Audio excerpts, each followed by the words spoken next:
texto de 1 Reis é um pouco longo, mas se faz necessário nós lermos inteiro. Ok? 1 Reis 19, todos acharam?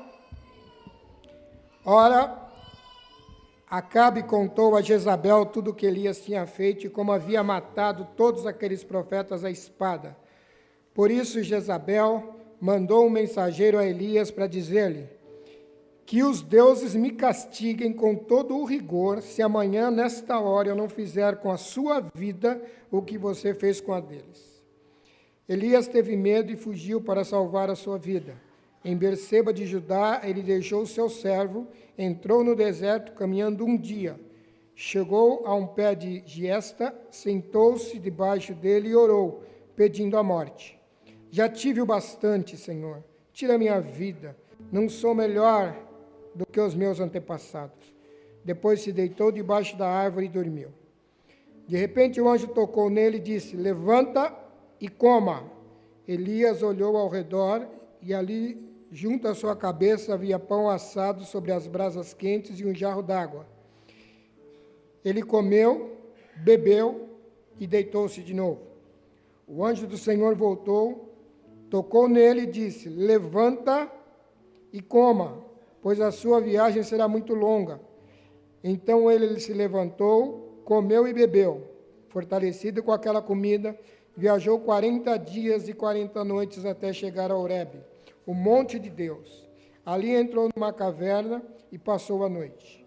E a palavra do Senhor veio a ele. O que você está fazendo aqui, Elias? E ele respondeu: tenho sido zeloso pelo Senhor, o Deus dos exércitos. Os israelitas rejeitaram a tua aliança, quebraram os teus altares e mataram os teus profetas à espada. Sou o único que sobrou, e agora também estão procurando matar-me. O Senhor lhe disse: saia e fique no monte na presença do Senhor, pois o Senhor vai passar. Então veio um vento fortíssimo que separou os montes e esmigalhou rochas diante do Senhor, mas o Senhor não estava no vento. Depois houve um terremoto, mas o Senhor não estava no terremoto. Depois do terremoto houve fogo, mas o Senhor não estava nele. Depois do fogo houve um murmúrio de uma brisa suave.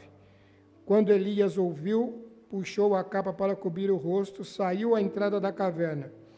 E uma voz perguntou: o que você está fazendo, Elias? E ele respondeu: tenho sido muito zeloso, Senhor dos exércitos.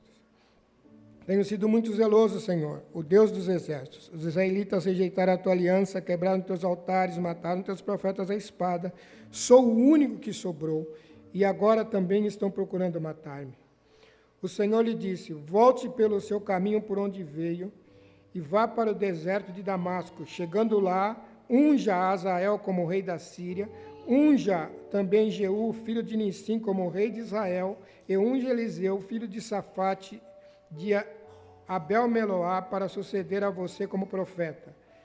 Jeú matará todo aquele que escapar, e todo aquele que escapar da espada de Azael. Jeú matará todo aquele que escapar da espada de Azael, e Eliseu matará todo aquele que escapar da espada de Jeú. No entanto, fiz sobrar 7.000 em Israel, todos aqueles cujos joelhos não se inclinaram diante de Baal, e todos aqueles cujas bocas não o beijaram. Então Elias saiu e lá encontrou Eliseu, filho de Safate. Ele estava arando com 12 parelhas de bois, e estava conduzindo a 12ª parelha. Elias o alcançou, lançou sua capa sobre ele. Eliseu deixou os bois e correu atrás de Elias. Deixa-me dar um beijo de despedida em meu pai e minha mãe, e então irei contigo. Vá e volte, respondeu Elias. Lembre-se do que ele fez. Eliseu voltou, apanhou a sua parelha de bois e os matou. Queimou o equipamento de arar para cozinhar a carne e deu ao povo, e eles comeram. Depois partiu com Elias, tornando-se o seu auxiliar. Amém? É um texto longo, mas é uma história muito interessante.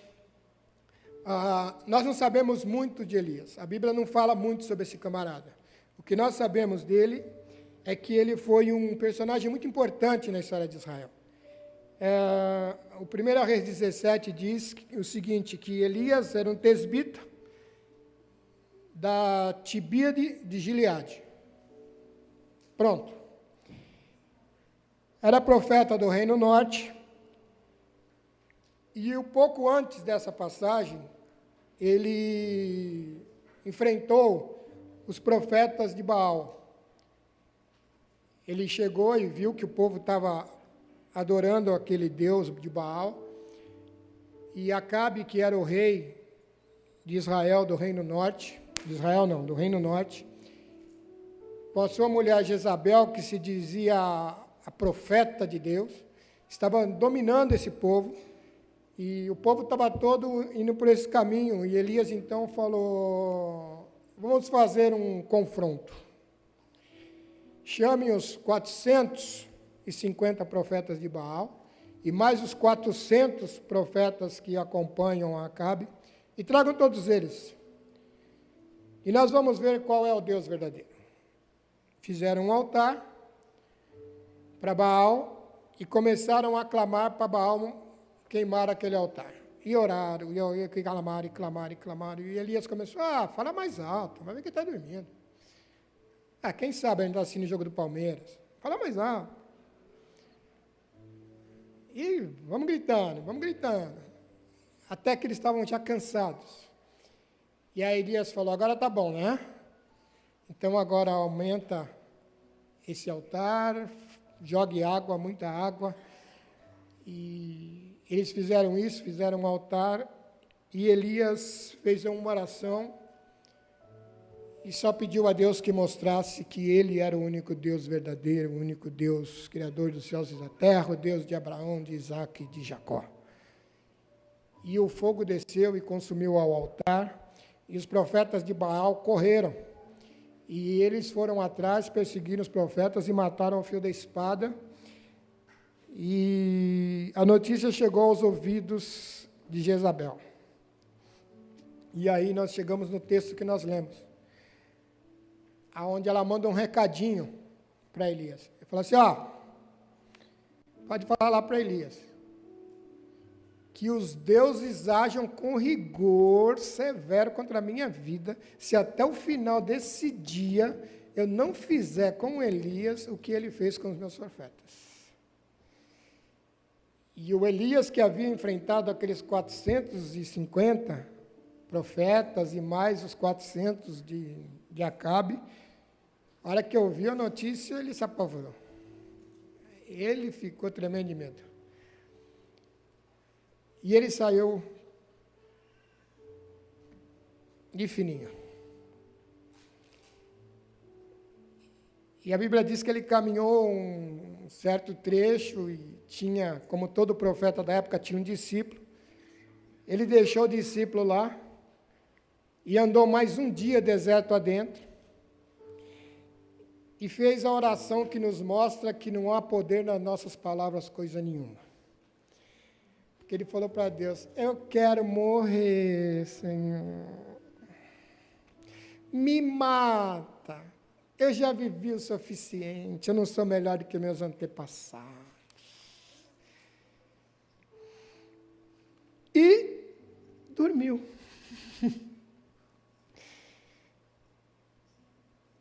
Daí a pouco ele ouve uma voz que falou, acorda, rapaz, come. E ele levantou. Olhou do lado, tinha lá uns pães assados, água. Ele comeu e dormiu. E daí a pouco volta de novo o anjo. Levanta! Come! Porque a sua jornada é longa. E o texto diz que ele levantou, comeu e começou a caminhar. E se encontrou com Deus. E Deus perguntou, o que você está fazendo? Ele falou, eu tenho servido ao Senhor dos Exércitos, mas Israel, vou falar uma coisa, abandonou o Senhor, destruiu seus altares. Olha, Deus, vou falar, viu? Coisa tá feia. Só sobrou eu. continuou caminhando. E entrou numa caverna.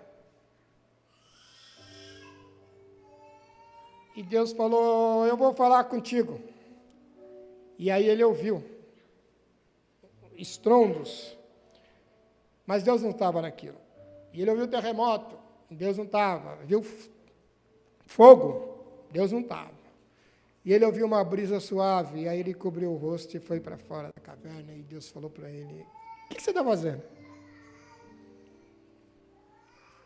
E ele falou, Senhor, aquele que eu te falei, coisa feia. Israel largou o Senhor, acabou com seus altares. E só sobrou eu, hein? Só tem eu de santo aqui. O resto. Aí Deus falou para ele: olha, tem 7.500 que não se dobraram a Baal e nem beijaram seus pés. Você volta, unge Azael no reino norte, unge Jeú no reino sul, e nomeia Eliseu o seu sucessor. Foi isso que Elias fez. Levantou e foi fazer o que Deus falou. As atitudes de Elias foram pedir para morrer, deitar e dormir, cansou de viver, se sentiu sozinho, sentiu medo e sentiu desânimo. As ações de Deus diante de uma pessoa como essa, pessoa covarde, medrosa, dorminhoca, foi alimentar, respeitar o momento, fortalecer e chamar para a realidade da vida. Deus veio falar com Elias e chegou numa brisa suave, chamou Elias de volta e Elias voltou. O que eu quero falar com isso? O que nós podemos aprender com esse texto para a nossa vida?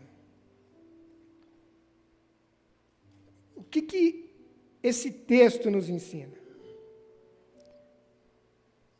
A Bíblia não fala muito de Elias, nós sabemos muito pouco desse camarada, mas ficou registrada essa passagem na Bíblia, porque Paulo nos ensina em Romanos que tudo que dantes foi escrito, para o nosso ensino foi escrito. Primeira coisa que nós aprendemos é que não tem herói na Bíblia. Tem gente como a gente e aprendendo a ser gente como gente deve ser. E isso é muito importante, porque para que a gente não se sinta um pouco herói, para que a gente não ache que a gente é de ferro. O ferro, quando molha, enferruja. Nós somos de carne e osso. Nós temos coração, sentimentos, emoções e necessidades. E só há uma pessoa nesse mundo que entende a gente, que sabe do que a gente precisa e cuida da gente como a gente precisa ser cuidado, e Ele é o teu Deus.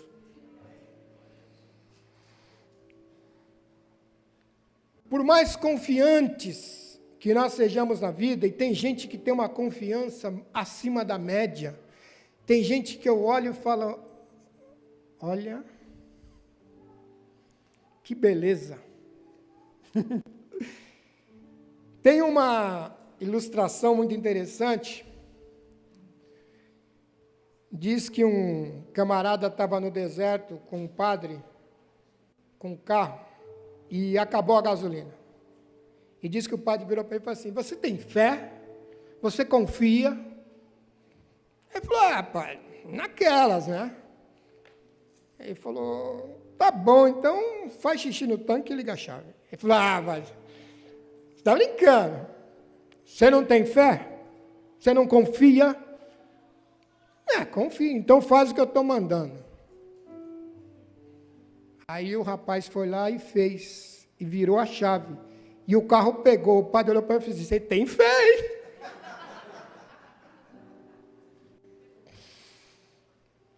Tem gente assim, gente confiante. Gente que diante das circunstâncias da vida enfrenta. Luta. Mas mesmo gente assim, tem dia que acorda do avesso. E se abala. E aí não pode ouvir nem comercial de margarina que chora. É Deus falando para você, você é gente como gente deve ser. Nós somos gente. E gente, por mais forte que seja, não é forte a vida inteira. Há momentos em que nós nos sentimos abalados. E eu quero te falar uma coisa nessa manhã. Quando a vida pedir pausa, pare. Respira. Senão você pira. Não force a natureza humana. Se a vida pedir pausa, pare. Esse mundo é sustentado pela palavra de Deus. Deus é que sustenta o universo. Se você parar, a vida continua e Deus continua sendo Deus. Pare. Porque a vida pede isso.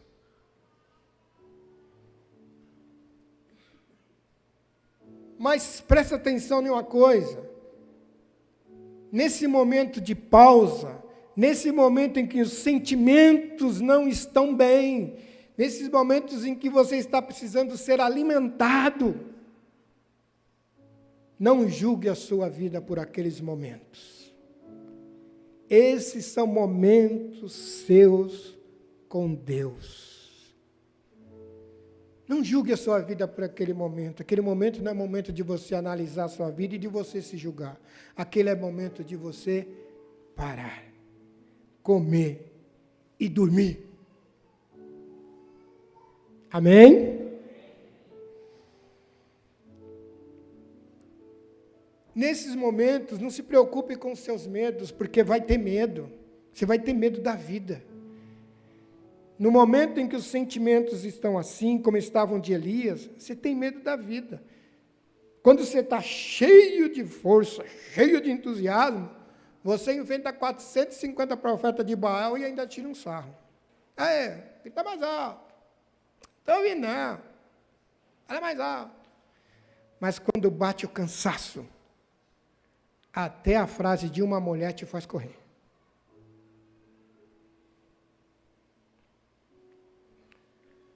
Aprenda com a Bíblia, aprenda com Elias. Você só é gente. Você é frágil.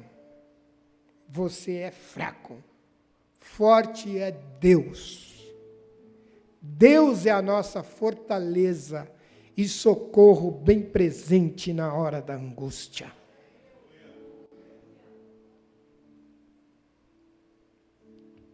Eu quero só abrir um pequeno parênteses aqui, rapidamente. Eu tenho visto muito crente valente, cheio de raiva. Aliás, até os louvores de hoje eu fico meio preocupado, porque é um tal de pega a espada do Miguel e corta no cabeça, e corta para lá, esquarteja o meu inimigo, pisa na cabeça. Umas coisas assim. Escuta, meu irmão, Jesus fala assim para os discípulos, eu vos envio como ovelhas no meio dos lobos. Você não é o lobo no meio da ovelha. Fica no seu lugar de ovelha. A ovelha é um bicho manso. A ovelha é um bicho atrapalhado, tem canela fina e corpo cheio de pelo, tropeça toda hora. Se a ovelha cair na água, ela morre afogada. Lobo não tem medo de ovelha. Na briga de ovelha com lobo, a ovelha perde. O lobo tem medo é do pastor das ovelhas.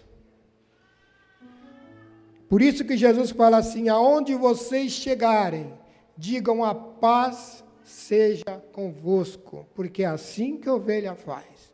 Quem chega arranjando em dente, querendo cortar a cabeça, esquartejar e passar espada em todo mundo, é lobo. A ovelha é de paz. Fecha o parênteses e volta aqui.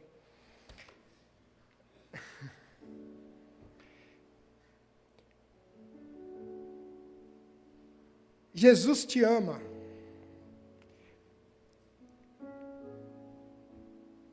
Ele te fortalece. E Ele te traz de volta no momento certo.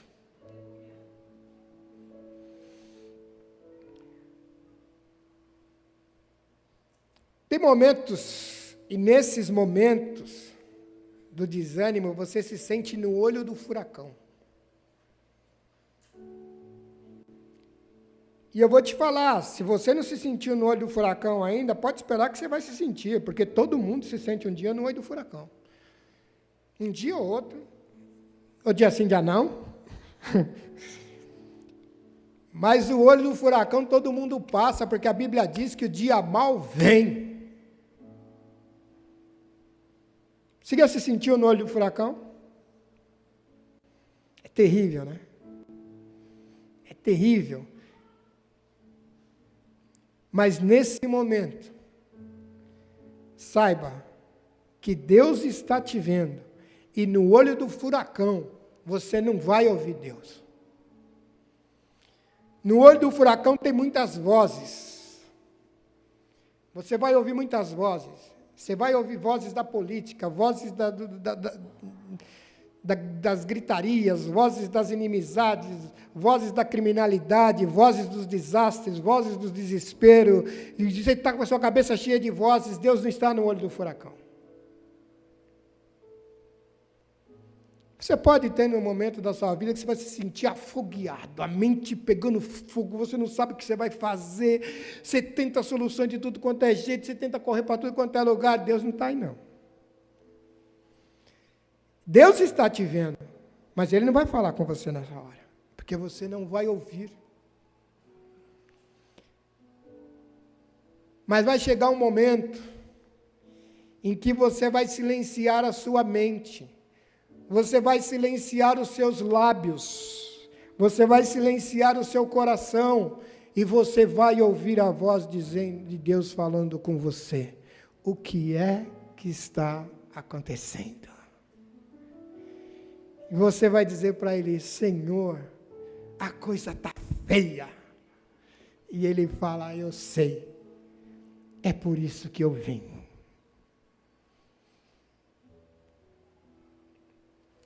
No momento em que você estiver nessa situação, você vai ouvir Deus falando para você: come e descansa.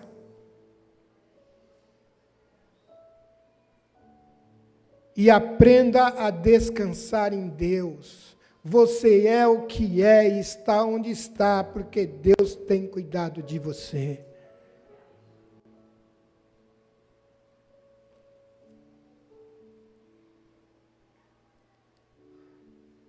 Quando você estiver nesses momentos, aprenda a comer pratos grandes.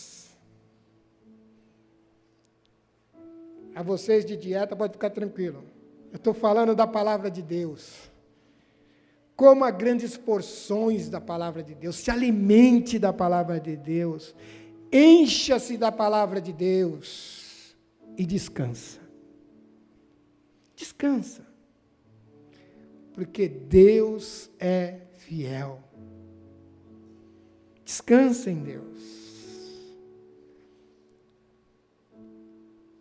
E Deus vai voltar e falar para você: levanta, come.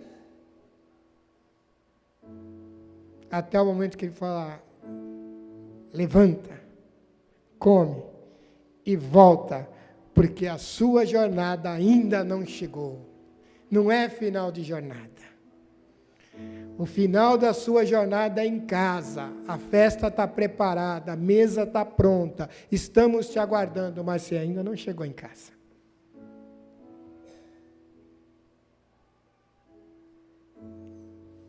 Mas aquieta o seu coração diante de Deus.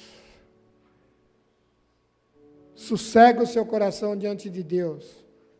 Deus está vendo tudo o que está acontecendo, nada foge do controle de Deus.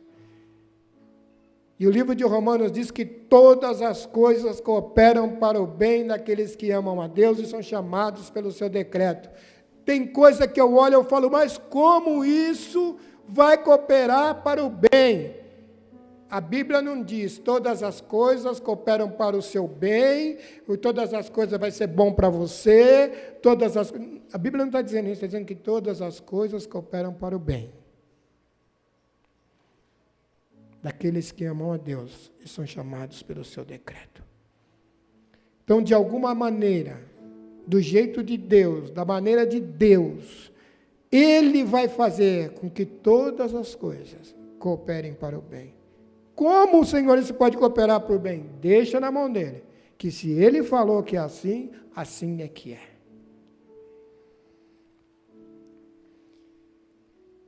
Nos momentos em que nós estamos em situações assim, a impressão que nós temos é que ninguém liga para mim. Ninguém se importa comigo. O telefone parece que emudece. Agora, hoje em dia não é mais assim. O WhatsApp emudece. Mas nem no Facebook estão curtindo nada. Eu estou sozinho.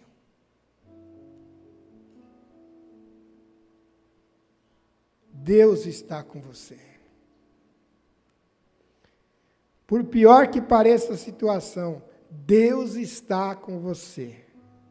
Deus está cuidando de você. Entrega o teu caminho ao Senhor. Confia nele e ele tudo fará. Deleita-te também no Senhor teu Deus, de todo o teu coração, e Ele vai realizar os seus desejos. Confia nele. Ah, mas é tão difícil, eu sei. Se fosse fácil, precisava pregar todo domingo. Se fosse fácil, não precisava ler a Bíblia. Confiar em Deus é um exercício para a vida toda. A gente tem que aprender a confiar em Deus. Não é fácil, mas Deus não é uma emoção de momento, aquele momento em que a lágrima vem aos seus olhos, seu coração acelera, e o seu rosto fica ruborizado, Deus está comigo. Não, Deus está com você porque Ele falou que estaria com você.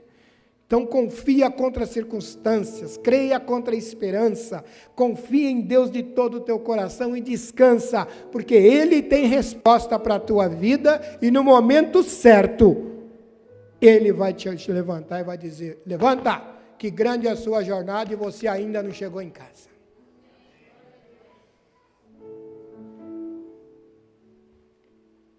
Deus, Ele sempre vai usar as circunstâncias da vida para te ensinar alguma coisa.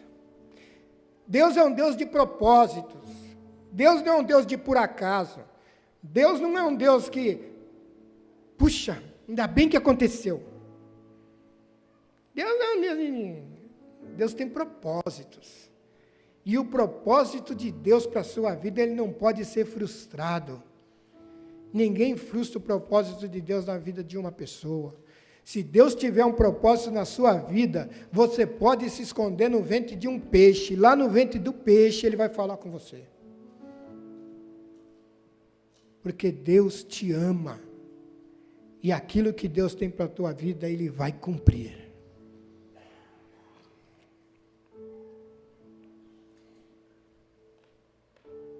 A frase que Deus diz para Elias é interessante porque dá a impressão que Deus não sabe, né? O que você está fazendo aí? Você acha que Deus não sabe o que está fazendo ali?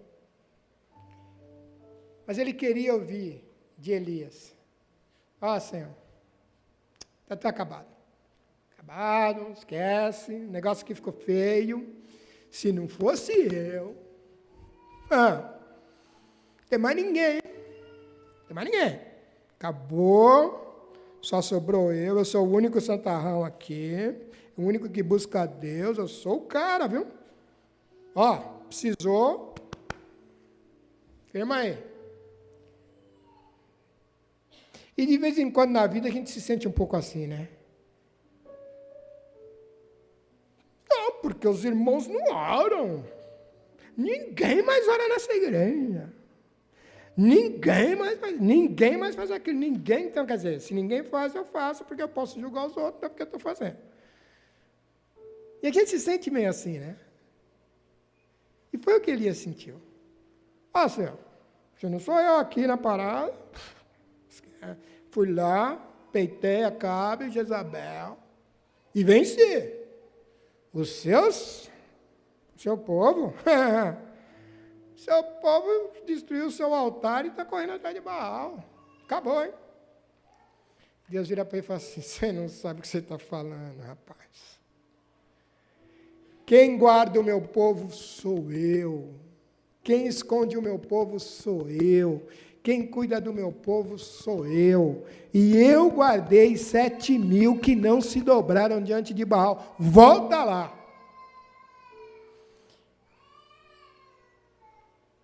Porque os projetos de Deus, Ele respeita o nosso momento, respeita a nossa vida, nos alimenta, nos fortalece, mas nos traz de volta para a vida e fala, você parou aqui, agora você continua, porque meu projeto é por aqui.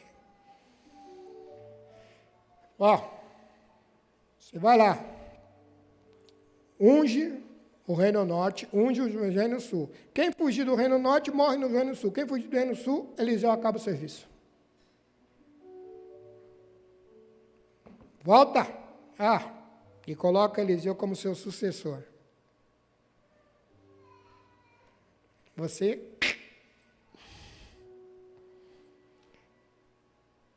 E Elias voltou. E Elias fez o que Deus falou. Agora eu quero dizer algumas coisas para os irmãos que eu até anotei aqui. Elias se encontrou com Eliseu, e Eliseu estava com os carros de boi, arando a terra, e ele jogou a capa, e jogar a capa significava chamar para o discipulado. E Eliseu falou, vou ali dar um beijo no meu pai e na minha mãe, já vou com você. E ele teve uma atitude. Ele queimou tudo. Fez churrasco e seguiu Elias. Quando nós seguimos a Cristo, nós devemos queimar pontes do passado. Não tenha amarras com o seu passado. Acaba com o seu passado, perdoa o seu passado, perdoa quem tiver que perdoar, se livra do que tiver que se livrar, queima o seu passado, porque o seu trabalho agora é para frente, é em frente, é com Deus. Todas as nossas armaduras na Bíblia, elas são para a caminhada para diante. Nós não temos nenhuma arma para retaguarda, porque a nossa retaguarda já foi vencida. É uma página virada. O nosso amanhã não existe diante de Deus. Livre-se de tudo isso e siga o que você tem que seguir. Siga em frente, porque Deus é contigo. Muita gente, muitos Eliseus estão nos aguardando para fazer o chamado. E Deus não vai mandar anjo fazer isso não, quem vai fazer isso somos nós. Essa tarefa é nossa. E tem muito Eliseu que ainda está arando terra, porque a gente não chegou lá e falou, bora, bora. E essa tarefa é nossa. E Deus nos chamou para isso. E nós vamos fazer isso. E isso não é uma coisa impositiva, isso é fruto do Espírito que Deus nos dá. Isso acontece. Você pode não saber, mas você está sendo observado. Para o bem ou para o mal, você está sendo observado. As pessoas estão te olhando. Estão te olhando. Os Eliseus da vida estão te olhando. E eles querem seguir o seu jeito de ser. Nós temos uma tarefa, assim como Elias tinha uma tarefa.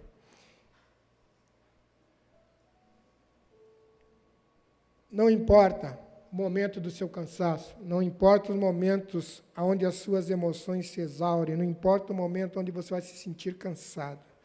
Deus vai estar com você, Deus vai te fortalecer, vai te tomar pela mão e vai te levar para casa.